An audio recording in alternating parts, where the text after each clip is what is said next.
नमस्कार मित्रांनो, स्टार प्रवाह वाहिनीवरील लग्नानंतर होईलच प्रेम या मालिकेने आपली स्टोरी, कलाकारांना उत्तम अभिनय या दोन गोष्टींच्या बळावरती लोकप्रियतेचा शिखर गाठला आहे.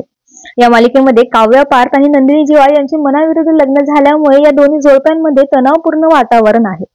आणि अशामध्ये रम्या व वसुंधरा या दोन्ही मायलेकींची जोडी मात्र काव्या व नंदिनीला त्रास देऊन या जोडप्यांचा घटस्फोट घडून आणण्याचा प्रयत्न करताना दिसून येत आहे. या मालिकेमध्ये पुढे आता काय घडणार आहे तेच आपण या व्हिडिओमध्ये बघणार आहोत.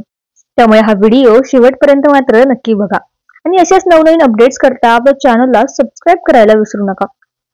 या मालिकेमध्ये नंदिनी हे सगळं काही सामंजस्यपणे शांतपणे हाताळताना दिसून आपल्याला येत आहे.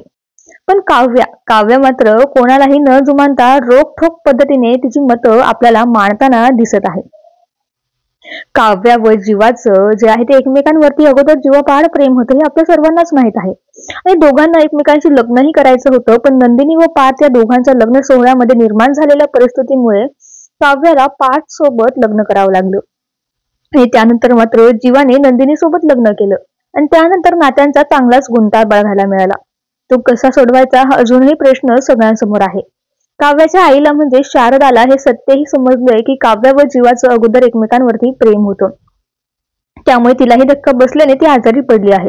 त्यामुळे काव्याने तिच्या आईचा आणि घराच्या सगळ्यांचा विचार करून हे अजूनही सत्य कोणाला सांगितलेले नाही की तिचं जीवावरती अगोदर प्रेम होतं आणि अजूनही ती जीवावरतीच प्रेम करते.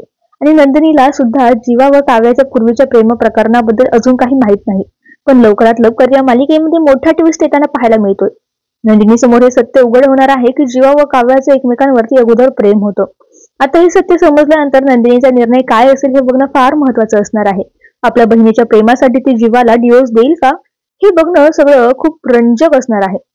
तर तुम्हाला काय वाटतं, यांनी डिवोर्स द्यायला पाहिजे एकमेकांना आणि पुन्हा एकदा चांगली जोडी पहिल्यासारखी तयार करायला पाहिजे की ह्या जोड्या तयार झाल्यात ह्या बरोबर आहेत? ते काय वाटतंय तुम्हाला हे कमेंट मध्ये कळवायला विसरू नका. धन्यवाद.